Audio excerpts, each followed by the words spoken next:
Welcome to Real Estate Pro Tips and Strategies. The theme is how to buy a home or sell a home in a changing real estate market. Hi, my name is Pete Sabine, and I'm here with my team partner, Leslie Whitney.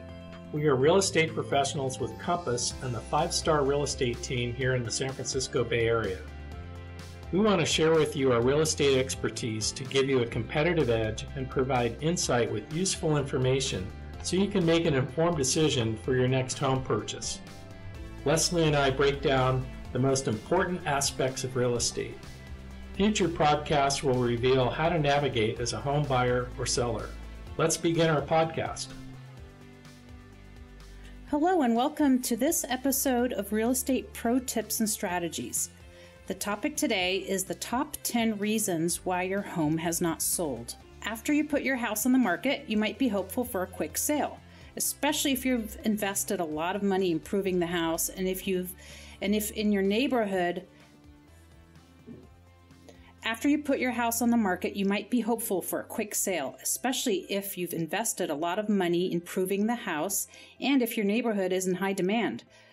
While you should not panic if the house does not sell right away, you should be concerned after 6 weeks without receiving an offer. Pete, has that ever happened to you with any of your listings? And what are the reasons why a house may not be selling? Sure, it's happened to me with a lot of my listings. And the number one reason a house doesn't sell is that it's priced too high. So if your house is overpriced, it's not going to sell. The longer your property stays on the market, the less likely it's going to sell at your asking price. So it's really important that you get your pricing accurate before you introduce your home to the market. And one of the best ways to do that is to compare your home to similar properties that have recently sold within your area to get an accurate idea of its true value. Do not make the mistake of adding 100% of the cost of any renovations you made. Don't assume that the cost of all renovations translate to an equivalent added value. Some add full value, some add more than full value, and some really don't make a difference at all. So the number 2 reason is poor presentation. What does that mean? Well, if your listing doesn't have a good description of the property, or you've used amateur photography, most buyers will not want to visit the home.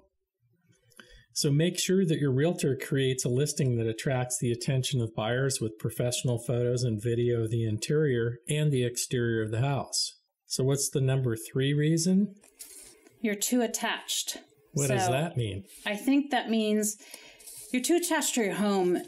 And, well, I know what that means. You know, oftentimes sellers are too attached to their home and the price is non-negotiable, the price that they have in their head, whatever that might be. So you really have to think about how motivated are you to sell and what are you willing to do? Yeah, so I say, is your why strong enough? If your reason why isn't strong enough, you're not ready to let go of what you have. So what I found with people in that position is that they're trying to sell their home instead of being committed to selling the home, right? Yes. Would you agree with that? I would agree. Yeah. And going back to the price, I mean, we all know that every home has a price that it will sell at. It might be a low price. It might not be the price that you want. But ultimately, the number one reason really is the price. If you price your home low enough, it's going to sell. But that's often the hard part for sellers to come to grips with, understandably. Okay. So the number 4 reason, houses that smell do not sell. So What's it like for you when you walk in, you open up the door, and before you even cross the threshold, you're hit between the eyes with a really powerful odor? It could be pets, it could be smoking, cigarette smoke, it could be they just got done cooking food, whatever it is. What's the reaction that you get from your clients? Well, it's really distracting because all you can think about is this bad smell. And you go around the house, look at everything, and this smell is lingering. And also, like you said, I mean, you know, a bad smell is a very personal thing. What smells okay to the seller, they're used to it, it's their home, it's their pet, it's their food. Generally, does not come across the same for outsiders. Well, don't you find that when You're inside a home and the odor is just so overwhelming that you want to leave. Yes. Your instinct is to leave. And you can't possibly sell a home unless you hang out and really try it on for size. So the odor gets in the way of people wanting to do that. It does. And you can't cover up bad odors with air fresheners either. I've seen that. It's kind of a bad move. It's right. Because that's just another type of odor, isn't it? It's a cover-up odor. And so you're thinking, well, once these people move out and they take all of their air fresheners with them, what am I stuck with? Right? Yes. Nobody wants that. No, there's nothing worse than a bad smelling. And along with that, the same part of this is a dirty house leaves a bad impression on a buyer. Nobody wants to move into somebody else's dirt. Am I right? Yeah. I mean, even with a fixer-upper, like an as-is fixer-upper, if it's clean, if people can feel like, I can live in this home and remodel it room by room, but I'm not moving into somebody else's, unkempt situation. And that's not really a big effort. It's easy enough to hire a cleaning crew to come through there and professionally clean the place, no matter what the condition is of the home. To at least have it clean is really an absolute must. Right. So all the appliances, the floor coverings, carpet, windows inside and out, just make it clean. And usually in the process of cleaning, you're going to get rid of 90% of the odor problems anyway, right? Right. So the number 5 reason is? Decor and remodeling that is too personalized. Well, that's actually number 6. Oh, lack of emotional appeal. There you go.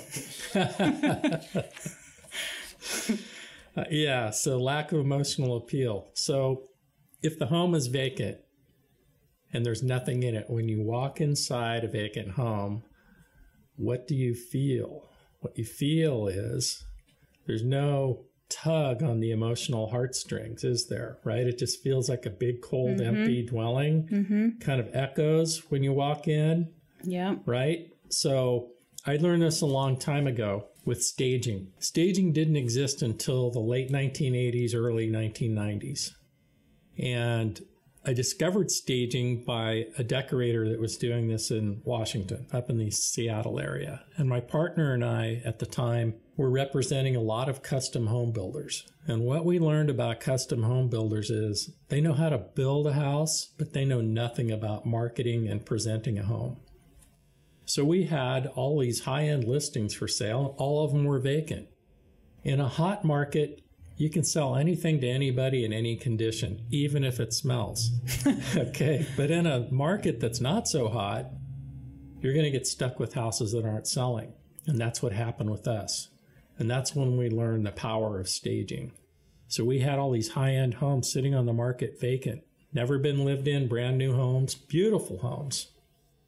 The market cooled off, and then we started to experiment with staging. And back in those days, it was all self-staging. We didn't have staging companies like we have today. So my partner went out, found a furniture rental company, and we hired a decorator to consult with us. And she did all the accessorizing and helped us pick out the furniture. And so once we staged these homes, what we discovered is that they would usually sell within 30 days or less, even without having to change the price because the market was softening, because we now were appealing to selling the home emotionally instead of just the square footage, the location, the quality of the roofing materials, all the things that builders want to talk about, but buyers really have a hard time falling in love with. So that's how we learned about staging, and now everybody stages, right? Yes, and it really is an important part, and it can be quite the investment oftentimes, but it's worth it. And it's important to remember that these stagers are staging the home for sale. They know they're professionals. They know how to make a room look inviting. They know how to highlight a home in the best possible way using the furniture and decor. So it really makes a big difference. Right. So new home builders figured this out a long time ago. Have you ever walked into a model home that isn't completely staged and accessorized? No, because they know the power. It's like retail selling. And you want the buyer to feel at home when they're touring the house. The number one clue I look for when I'm showing a home that somebody's really bonding with the home emotionally is actually sit down on a piece of furniture and hang out. They sit down and they take it on for size. They're just like taking it all in. And that is a number one buying clue. The other buying clue that I see is they start opening up closets and drawers. If you're not interested in a home because you're not getting the right vibe as you walk through it, you're just going to pass through as quickly as you can. Yeah. If you're slowing down to open up doors, sitting down on the furniture, talking, having a conversation, that's a pretty good clue that you're bonding with the property. Yes. And you're not going to do that if it smells. You're not going to do it if it's dirty. And you're not going to do it if there's nowhere to sit. True. Okay, let's go back to... The decor or remodeling is too personalized. Yes. That could happen. That's number 6. Number 6. Right. So what does that look like? I think it means that when you walk into somebody's house, they've got too much of their own personality into the decor, meaning how it's decorated, and sometimes the way that they've remodeled the house.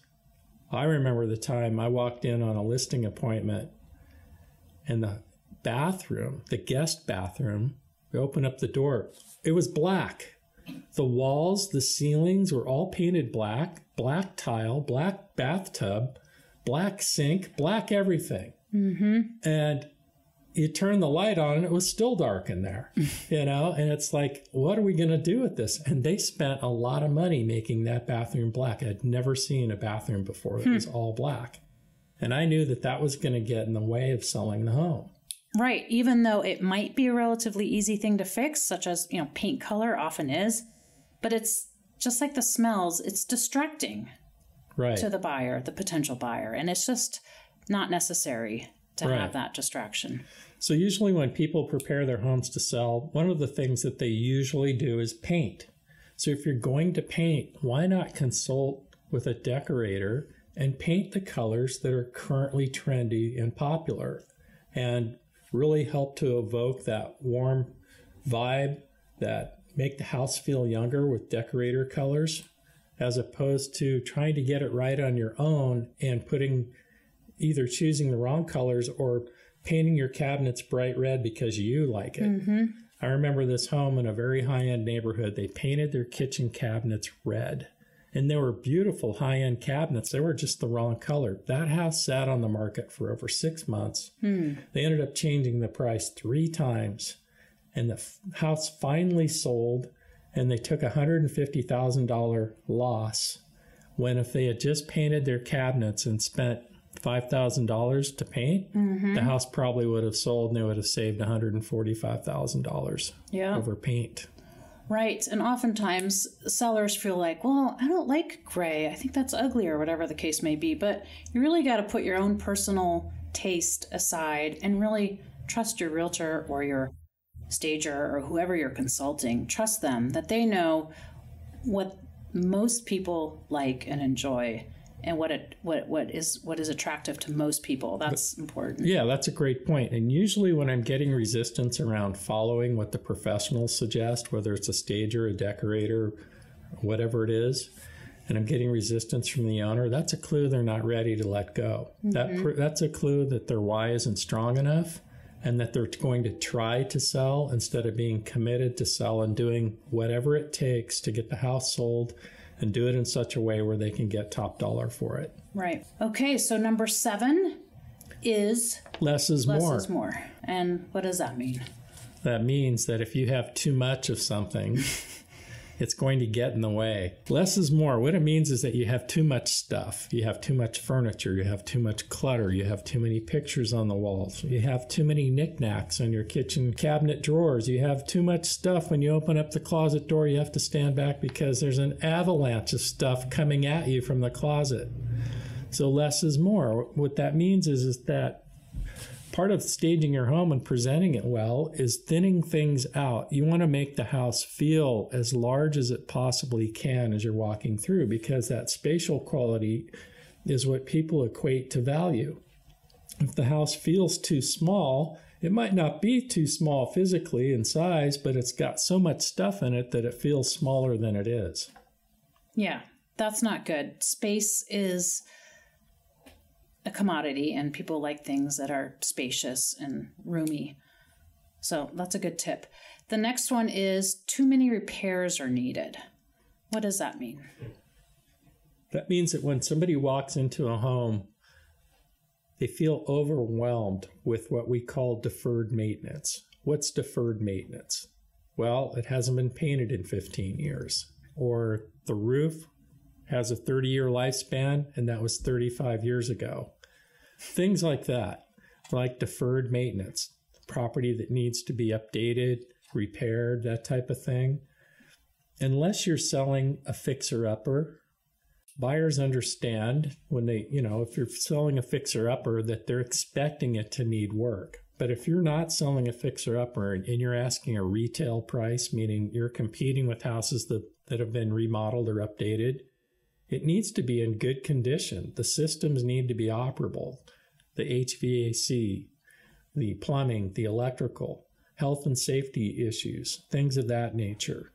If there are too many of those repairs needed and you're asking full price for it, meaning as if all those things were fixed, it's going to get in the way of getting the house sold.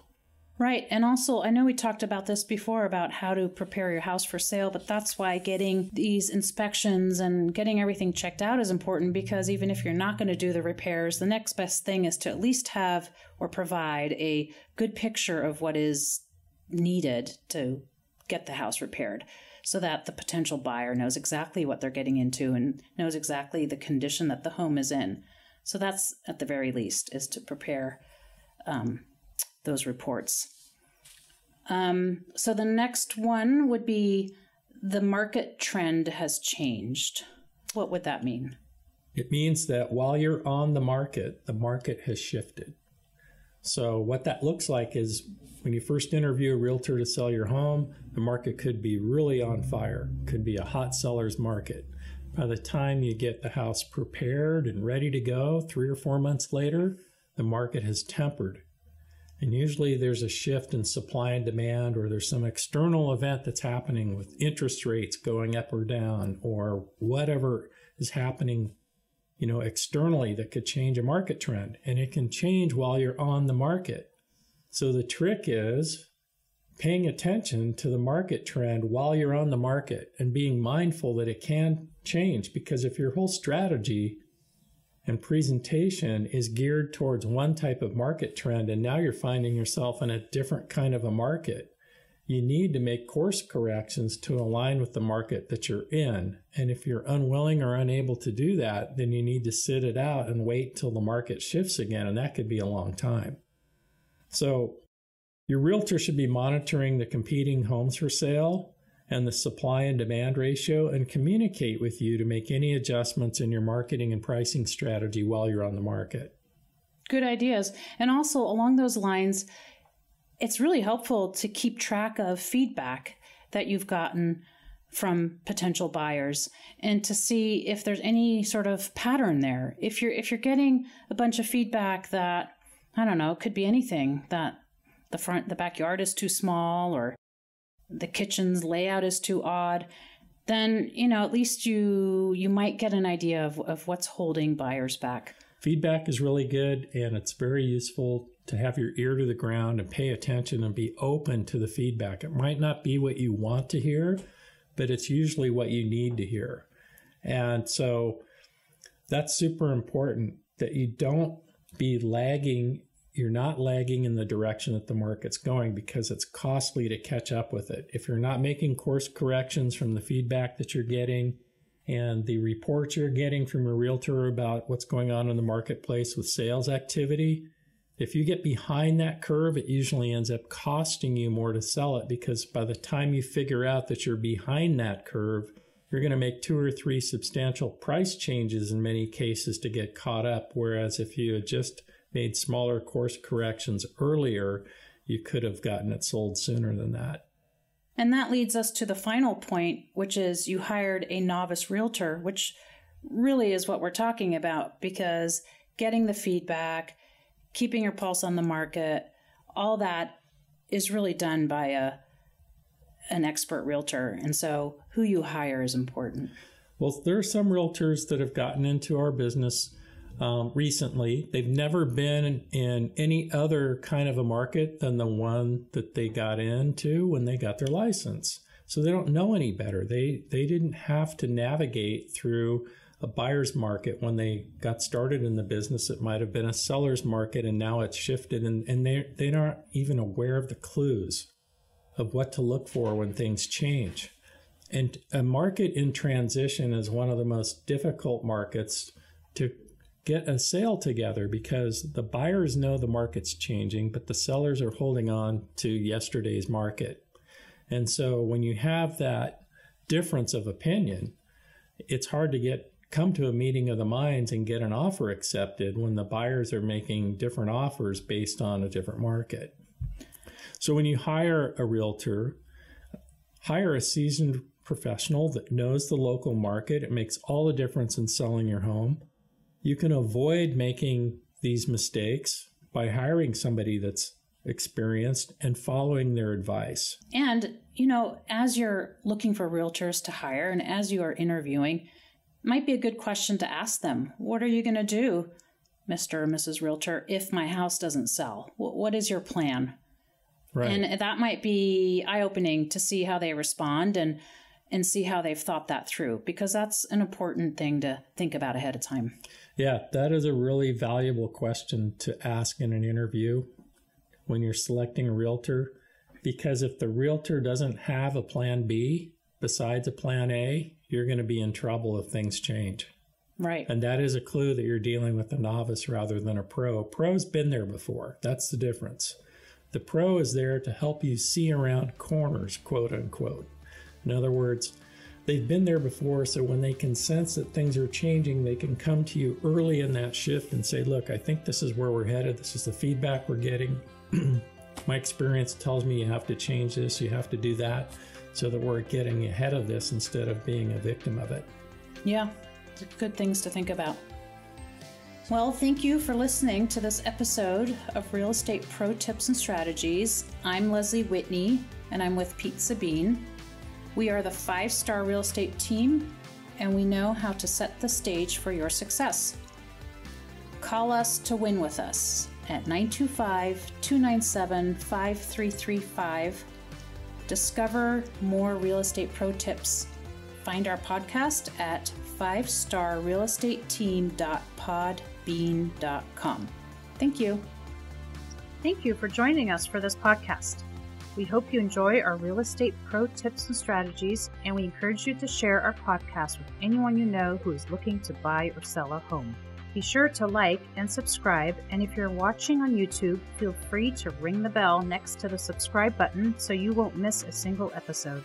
Thank you to our producer, Sam Lubman with Painless Podcasts, for making this podcast happen. I'm Leslie Whitney with Pete Sabine, and we are the 5-Star Real Estate Team. Join us for our next episode of Real Estate Pro Tips and Strategies. Call or text 925-297-5335 to reach us with your questions and referrals, or send an email to info@5starrealestatepro.com.